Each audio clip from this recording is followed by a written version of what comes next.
Good morning, everyone. So, today's lecture is based on preposition. preposition पर इसके पहले भी कई लेक्चर हो चुके हैं. बहुत इम्पॉर्टेंट टॉपिक है आपके एग्ज़ाम के पॉइंट ऑफ व्यू से, स्पेशली एसएससी सीजीएल के जितने भी एग्ज़ाम हो रहे हैं उनके पॉइंट ऑफ व्यू से बहुत इम्पॉर्टेंट टॉपिक है. सो एसएससी सीजीएल के एस्पिरेंट्स या फिर बैंक पीओ, बैंक क्लर्क के जो एग्ज़ाम दे रहे हैं वो एस्पिरेंट्स, आरएस मेंस की जो तैयारी कर रहे हैं ऐसे एस्पिरेंट्स, उन सब के लिए जो जिनके एग्ज़ाम्स में इंग्लिश ग्रामर पूछी जाती है, सभी के लिए ये लेक्चर बहुत इम्पॉर्टेंट है. इस लेक्चर में हम लोग कुछ प्रेपोजिशंस जो बार बार पूछे जाते हैं आपके एग्ज़ाम में उनके ऊपर बात करेंगे, उनके एग्जाम्पल के साथ में उन्हें समझने की कोशिश करेंगे, सो दैट जब एग्ज़ाम में आपके वो क्वेश्चन आता है तो आप उसे सही एप्रोप्रिएट प्रेपोजिशन के साथ में सही आंसर दे पाएँ.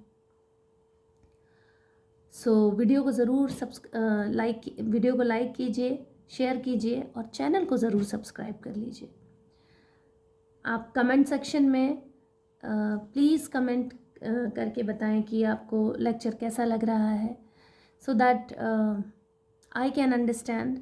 और ये एक मोटिवेशन है for me to make some more videos.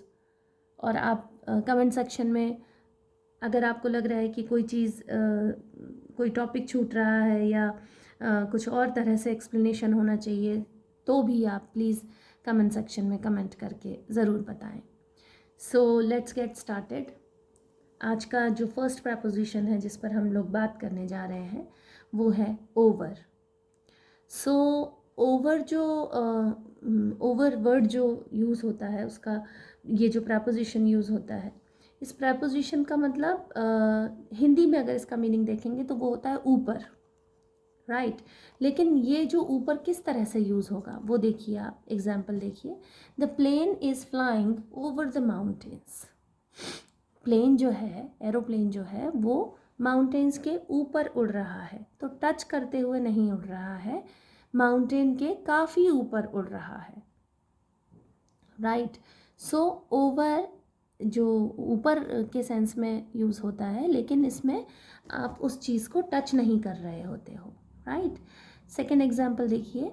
The cat jumped over the fence. Fence मतलब कोई बाड़ लगी हुई है, ठीक है, कोई ऐसी बाउंड्री लगी हुई है, उसे हम फेंस कहते हैं.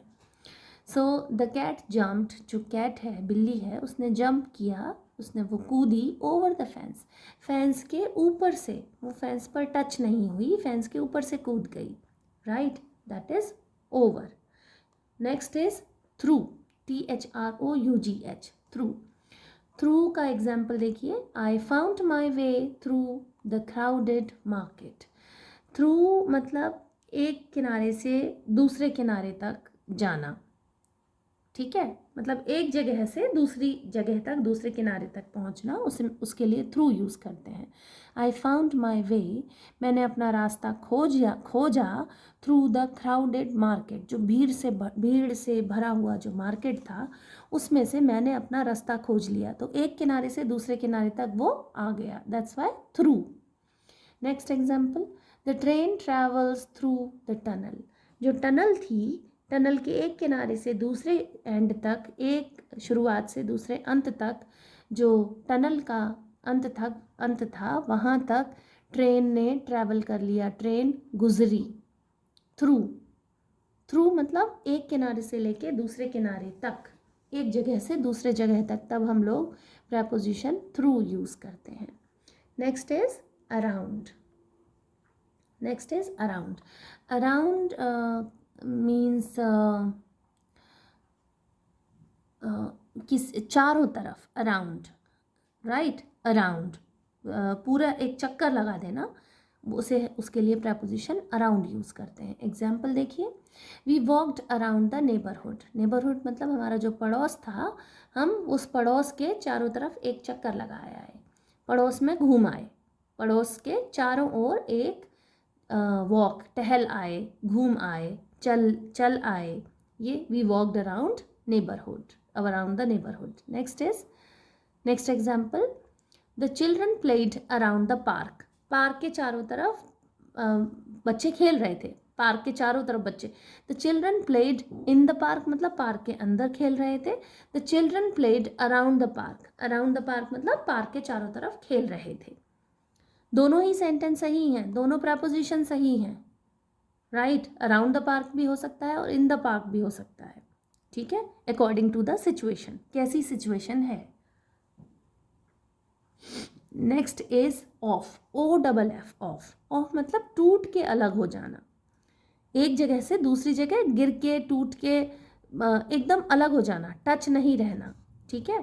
एग्जाम्पल देखिए, please take your shoes off before entering, आप अपने जो शूज़ हैं उन्हें पुट ऑफ कर दीजिए। शूज़ ऑफ मतलब आप अपने जूते उतारिए अंदर आने के पहले, तो पैर से जो शूज़ हैं वो एकदम अलग हो जाएंगे, ठीक है। अब उसमें कोई ऐसे टच नहीं रहेगा कि हाँ आप जूते थोड़े पहन के अंदर आ जाइए, नॉट। ऑफ मतलब अलग हो जाना, ठीक है। Next example, the cat jumped off the table, जो कैट है वो टेबल से उसने जम्प्ड ऑफ मतलब टेबल से एकदम अलग हो गई, कूद पड़ी, जम्प्ड ऑफ, ठीक है। Jumped off, kick off, put off, इन सब के साथ में ओ डबल एफ, ऑफ आता है। Next is along, next one is along. Example देखिए अलोंग का, we strolled along the beach at sunset. Along मतलब किसी चीज़ के साथ साथ चलना, स्ट्रॉल्ड मतलब तेज़ कदमों से चहलकदमी करना। We strolled along the beach at sunset, sunset के समय जब सूर्य अस्त हो रहा था तब हम लोग बीच के साथ साथ मतलब बीच के किनारे किनारे, बीच के साथ साथ हम लोग चहलकदमी करें। Next example, the road runs along the river, river के साथ साथ रोड चल रही है, रिवर के साथ में बनी होगी रोड, तो रोड रन्स, रोड जो है वो रिवर के साथ साथ चलती है। लाइक आप भोपाल में इस चीज़ को देखेंगे, भोपाल में आप जो बड़े 2 तालाब बने हुए हैं, so the road runs along the pond, वो जो तालाब है उसके साथ साथ एक बड़ी ही प्यारी सी रोड चलती है और बड़ा ही अच्छा बड़ा प्यारा सा माहौल रहता है वहाँ पर। So that is the road runs along the river, यहाँ रिवर की बात हुई, रिवर के साथ साथ चल रही है, अलोंग मतलब साथ साथ चलना। नेक्स्ट इज एट, एट जो है वो कोई पर्टिकुलर टाइम के लिए या पर्टिकुलर प्लेस के लिए बताया जाता है, एक निश्चित समय और एक निश्चित स्थान। तो एग्जाम्पल देखिए, they arrived at the airport on time, वो सही समय पर एयरपोर्ट पहुँचे, तो एयरपोर्ट एक निश्चित स्थान है और इसीलिए एट आया है, यहाँ पर ऑन नहीं आएगा। They arrived on the airport on time, नहीं, they arrived at the airport on time, वो एयरपोर्ट पर सही समय पर पहुँचे, ऑन टाइम, ठीक है। Next is I will meet you at the cafe, means I will meet you at the cafe, मैं आपसे कैफ़े पर मिलूँगा, at the cafe, on the cafe नहीं आएगा, इन द कैफ़े नहीं आएगा, यहाँ आएगा एट द कैफ़े, क्योंकि कैफ़े एक छोटी जगह, एक पर्टिकुलर जगह है, एक निश्चित जगह है, इसीलिए यहाँ पर एट द कैफ़े आएगा। विद इन, विद इन मतलब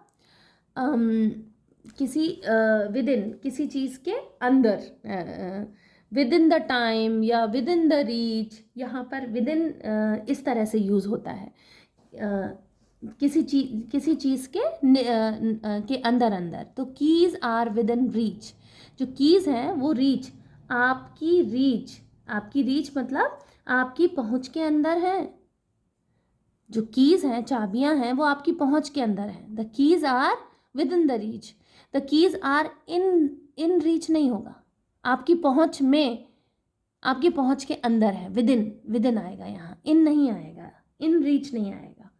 इन आएगा सराउंडेड प्लेस के लिए, जैसे in the room, in the cupboard, keys are in the cupboard आ जाएगा, keys are within reach आएगा यहाँ।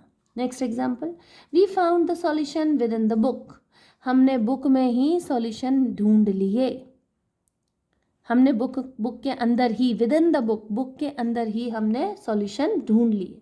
विद इन मतलब किसी के अंदर। बीनीथ मतलब नीचे, बीनीथ किसी चीज़ के नीचे, बीनीथ। एग्जाम्पल देखिए, the treasure is buried beneath the sand, sand के अंदर। बीनीथ मतलब सैंड के नीचे, किसी चीज़ के नीचे। अब बिलो द सैंड नहीं आएगा, below the sand means below, so यहाँ तो टच होते हुए आ रहा है इसलिए बिलो नहीं आएगा, बीनीथ आएगा। सैंड के बिल्कुल बीच में दबा हुआ, बीनीथ में कोई चीज़ दबी हुई आएगी और नीचे की तरफ। The next example, the roots of the tree spread beneath the surface, जो सरफेस के नीचे हैं, ट्री की जो रूट्स हैं, जड़ें हैं, वो फैली हुई हैं बीनीथ द सरफेस। सरफेस मतलब सतह के नीचे, दबी हुई हैं, फैली हुई हैं नीचे की तरफ। तो बीनीथ में दबा हुआ, नीचे की तरफ, इस ऐसा मीनिंग आता है। Next is against. अगेंस्ट मतलब किसी चीज़ के विरोध में। अगेंस्ट मतलब जैसे I am standing, I am leaning against the wall, मैं वॉल के विरोध में, मतलब वॉल से टिक के खड़ी हुई हूँ। ठीक है, एग्जाम्पल देखिए, द लैडर, लैडर मतलब सीढ़ी, the ladder is leaning against the wall, leaning मतलब टिकना, ठीक है, झुकना। The ladder is leaning against the wall, wall के अगेंस्ट में, वॉल से क्या टिकी हुई है, लैडर, सीढ़ी झुकी हुई है वॉल पर। Next is the car is parked against the curve, जो कार है वो कर्व से टिक के, कर्व्स के अगेंस्ट खड़ी हुई, पार्क करी हुई है, मतलब वहाँ पर पार्किंग जो होती है, कार को पार्क किया है कर्व के against. Next is towards, towards मतलब दिशा, किस दिशा की तरफ, जैसे किस दिशा में जा रहे हैं, राइट। एग्जाम्पल देखिए, the ship sailed towards the horizon, horizon जो है, हॉरिजन मतलब क्षितिज, हॉरिजन का हिंदी वर्ड जो आता है वो होता है क्षितिज, क्षितिज जहाँ पर धरती और आकाश मिलते हैं उसे हॉरिजन बोलते हैं, हॉरिजन या होराइजन, ठीक है। Horizon is also very popular pronunciation, horizon. So the ship sailed towards the horizon, जो होराइजन है, क्षितिज जो है, शिप सेल्ड मतलब सेलिंग मतलब शिप पानी में चल रहा है, टुवर्ड्स कौन सी दिशा की तरफ, क्षितिज की तरफ, होराइजन की तरफ, ठीक है, दिशा दिखाता है towards. Next example, he walked towards the city centre, city centre जो है उसकी तरफ वो चला, ही वॉक्ड मतलब ये यहाँ पर सेंटेंस जो बना है वो है पास्ट इंडेफिनिट का, he walked towards the city centre, वो सिटी सेंटर की तरफ चला। Next is amid, amid example देखिए, the town is calm amid the chaos, the town is calm amid the chaos, एमिड मतलब कोई घटना हो रही है उसके दौरान, केओस मतलब बहुत शोरगुल, बहुत टर्मोइल, है ना, टर्मोइल, केओस ये सिनोनिम होते हैं।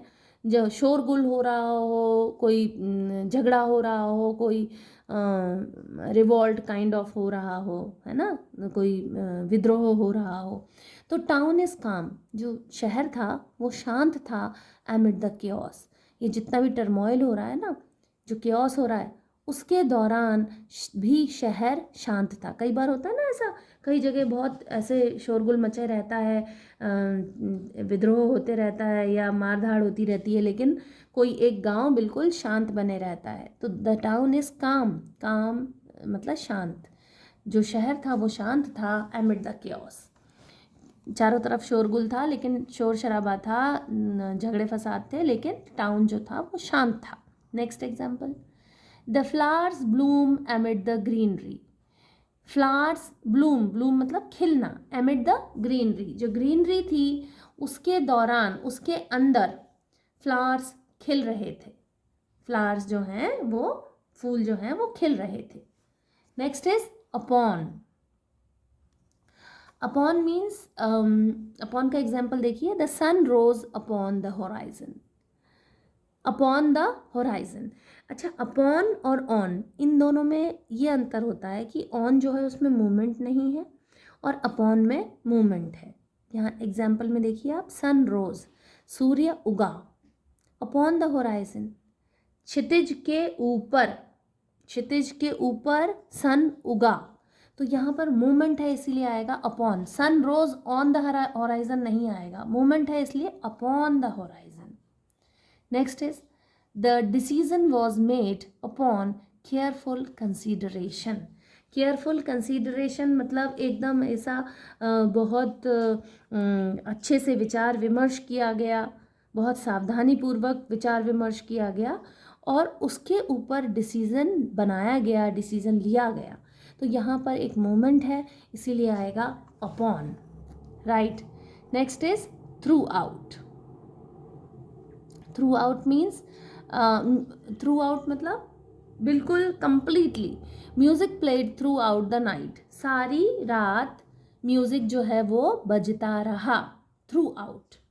The museum is open throughout the week, museum जो है वो पूरे वीक ओपन रहेगा, पूरे वीक म्यूज़ियम ओपन रखा जाता है, पूरे वीक ओपन रखा जाता है। ये पैसिव का सेंटेंस है, museum is open through, museum is no passive का नहीं है, ये एक्टिव वॉइस ही है। म्यूज़ियम इज़ ओपन क्योंकि ओपनड नहीं है यहाँ, museum is open throughout the week, ये सिंपल प्रेजेंट है, ठीक है।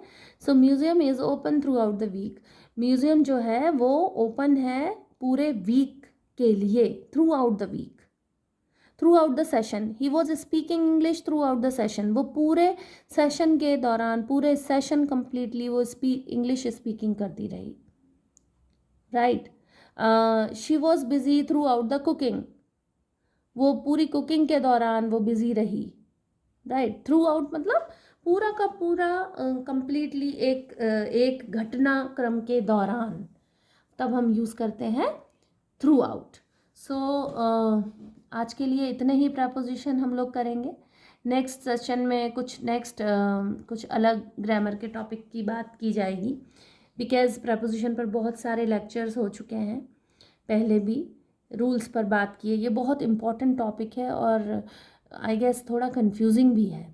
सो आप जितने भी एस्पिरेंट्स हैं वो प्रपोजिशन को बिल्कुल भी ऐसे लाइटली नहीं लें कि नहीं प्रपोजिशन तो इजी है, आ जाता है। ये काफ़ी कंफ्यूजिंग हो जाता है एट अ टाइम, राइट। तो अच्छे से ध्यान लगा कर पढ़िए, समझिए। आई गेस ये जो लेक्चर्स हैं वो आपके लिए फ्रूटफुल हो रहे हैं, आपके लिए हेल्पफुल हो रहे हैं। So again I request you, channel को ज़रूर सब्सक्राइब कर लीजिए, वीडियो को लाइक कीजिए, शेयर कीजिए and keep learning. Thank you so much.